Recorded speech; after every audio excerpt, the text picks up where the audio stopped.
Olá, amores do oitavo ano. Boa tarde. Estou aqui para mais uma aula de ciências.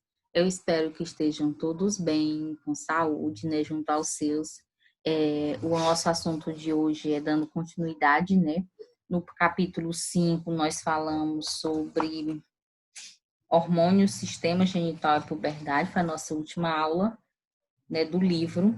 Hoje vamos continuar com o livro, vamos falar do capítulo 6, que trata sobre reprodução e sexualidade. Preparei um slide para facilitar o nosso estudo, né? Quero que vocês peguem o livro para acompanhar, tá bom?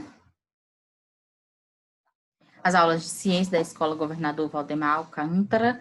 Eu sou a professora Maria da Conceição e eu conto com a participação de todos, tá bom? Vamos acompanhar a aula pelo livro didático na página 162 até a 164. Tá certo? Quais habilidades queremos desenvolver com essa aula? Comparar o modo de ação e a eficácia dos diversos métodos contraceptivos e justificar a necessidade de compartilhar a responsabilidade na escolha e na utilização dos métodos mais adequados à prevenção da gravidez precoce e indesejada e de doenças sexualmente transmissíveis, principalmente, viu, pessoal? Essa habilidade é a habilidade 9 do ensino fundamental, oitavo ano de ciências. Aí nós temos a habilidade 10, que é identificar os principais sintomas, modo de transmissão e tratamento de algumas DSTs, com ênfase na AIDS, viu?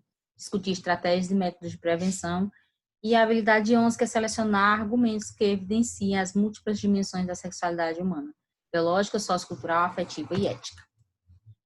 Capítulo 6, reprodução e sexualidade. Nós vamos começar com a abertura do capítulo do livro de vocês, que tem assim, a lenda da cegonha. Vocês já viram?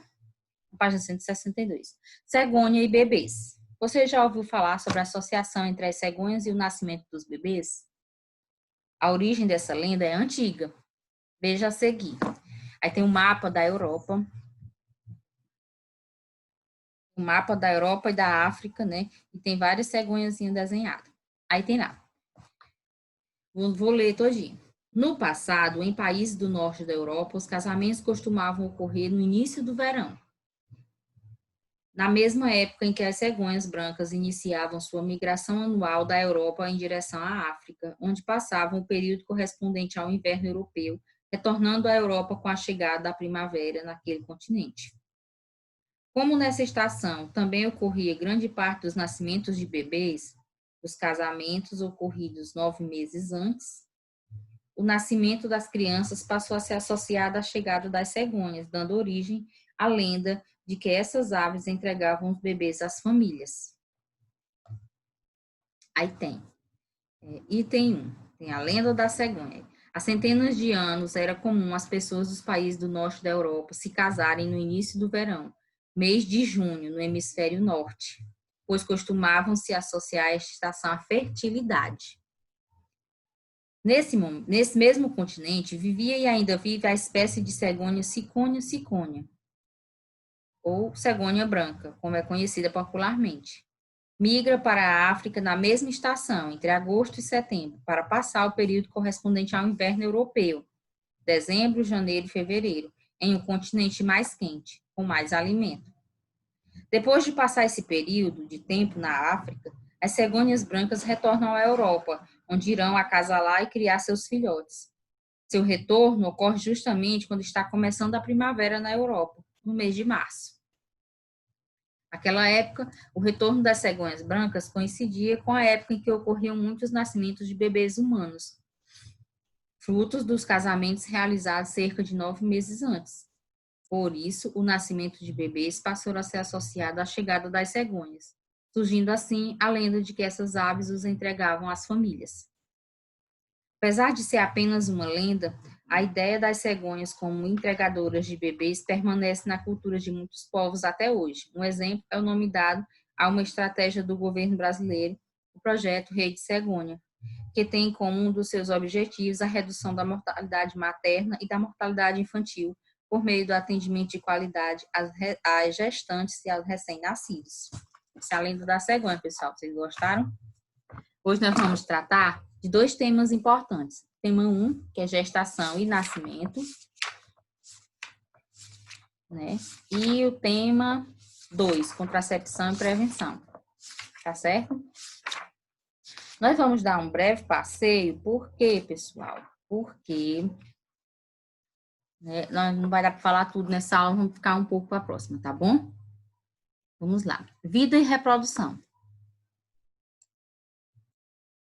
Todo ser humano tem o direito de decidir se quer ter filhos, quantos filhos deseja ter e quando é o melhor momento para tê-los. Isso faz parte do que se conhece como planejamento familiar, um direito garantido por lei que está na Constituição brasileira.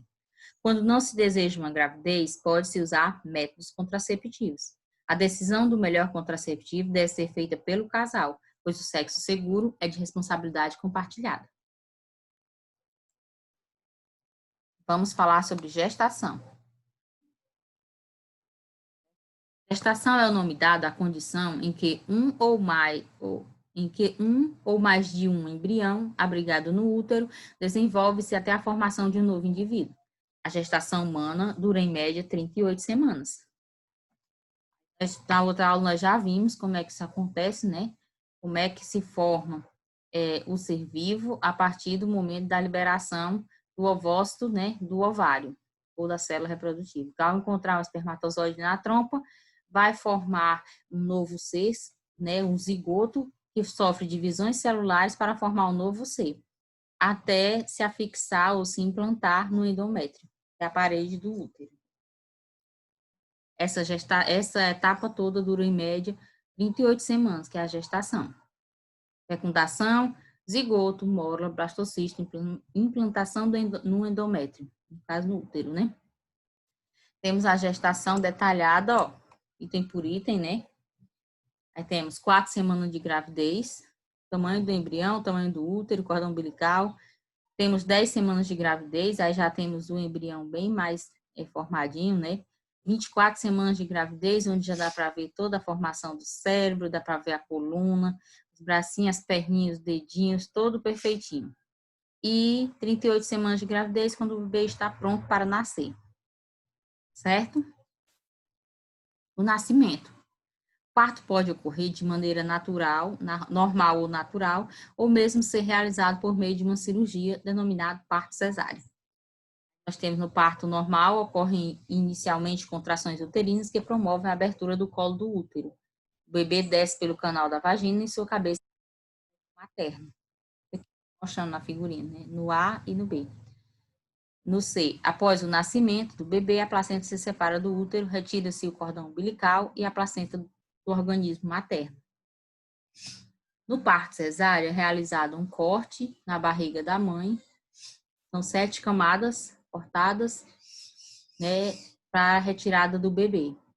Geralmente, o parto cesáreo é indicado em casos em que a mulher está com algum problema ou o bebê está em processo de sofrimento fetal, certo? Há também algumas pessoas que preferem, né, não passar pelo parto natural, quando tem condições financeiras, fazem o parto cesáreo por conta de vários fatores, né, que não vem ao caso falar. Cada um tem sua decisão. Contracepção e prevenção. Vamos às formas de prevenir, né, uma gestação. Os métodos contraceptivos e de prevenção ajudam as pessoas a evitar uma gravidez não planejada ou indesejada e o contágio de muitas doenças, além de cooperar para o planejamento familiar. Preservativos feminino e masculino, anticoncepcionais hormonais, métodos cirúrgicos, diafragma e DIU. Previnem gravidez e infecções sexualmente transmissíveis. Os anticoncepcionais previnem apenas a gravidez, método cirúrgico, apenas a gravidez, diafragma, apenas a gravidez, apenas a gravidez. São dos mais seguros, são os preservativos, porque previnem tanto as doenças como a gravidez, né? Cada um dos métodos contraceptivos e de prevenção apresentam vantagens e desvantagens, por isso, é recomendável que as pessoas consultem um médico para terem mais informações e escolherem de forma consciente o método mais adequado para o seu estilo de vida. Aí temos os métodos cirúrgicos, laqueadura e vasectomia, laqueadura na mulher e vasectomia no homem. Dispositivo intrauterino, DIU, tem de cobre e tem de plástico. Fecundação ocorre A ocorrência da gestação depende do encontro entre os gametas masculino e feminino, né, na fecundação. Infecções sexualmente transmissíveis são essas. Antes denominadas doenças sexualmente transmissíveis. São causadas por vírus, bactérias ou outros organismos. São transmitidas principalmente por meio do contato sexual com uma pessoa que esteja contaminada sem o uso de preservativo. Pode passar da mãe para o bebê durante a gestação, o parto ou a amamentação. Podem se manifestar por meio de feridas, corrimentos sobre no ânus e nos órgãos genitais. Em alguns casos, as feridas e manchas aparecem em outras partes do corpo, como palma das mãos, olhos e línguas. Qualquer alteração nos órgãos genitais e em outras partes do corpo deve ser relatada a um médico para que ele possa fazer o diagnóstico correto e prescreva o tratamento adequado. Infecção pelo HIV. O HIV é o vírus da imunodeficiência humana, em inglês, né? Vírus da imunodeficiência humana, causador da AIDS. Esse vírus afeta o sistema imunitário, responsável pela defesa do organismo contra a doença. O HIV não significa que a pessoa tem AIDS. AIDS é o estágio mais avançado da doença, deixando o organismo vulnerável para infecções oportunistas, como pneumonia e tuberculose. Aí temos as formas de transmissão. Assim se pega relação sexual, transmissão vertical da gestação, no caso, na amamentação e no compartilhamento de seringas. Assim não pega beijo, suor, picada de inseto, pelo ar, espirro, toque e objetos pessoais. Outras ISTs: sífilis, herpes, gonorreia e HPV. Sífilis e gonorreia são bacterianas, causadas por bactérias. E herpes e HPV são causados por vírus. No livro de vocês tem bem detalhadinho cada uma dessas doenças. Tá certo? Vocês vão poder dar uma observadinha. Assim como no livro de vocês também tem falando sobre a gestação de gêmeos, o pré-natal e os cuidados na gestação e na amamentação. Tá certo? Mas é assim, cada coisa no seu tempo, né, pessoal? A gente não pode deixar... isso é só a título de curiosidade. Vocês são adolescentes que precisam aproveitar melhor a vida. Bem, depois de ler para revisar o que foi visto na videoaula, é hora da atividade.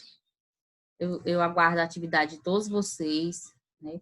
Em breve nós teremos as avaliações e eu conto com parceria de vocês, tá bom? Páginas 185 e 186, a atividade, tá bom?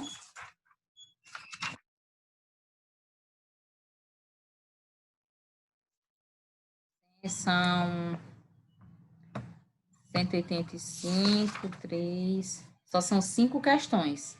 Vocês copiem, respondam no caderno, façam uma foto e me enviem lá no grupo de estudos, tá bom? Vocês me enviem no PV. Meu número está lá no grupo de estudos. Um abraço. Aqui são as páginas do blog, né? Curtam, comentem e compartilhem. E até a próxima aula.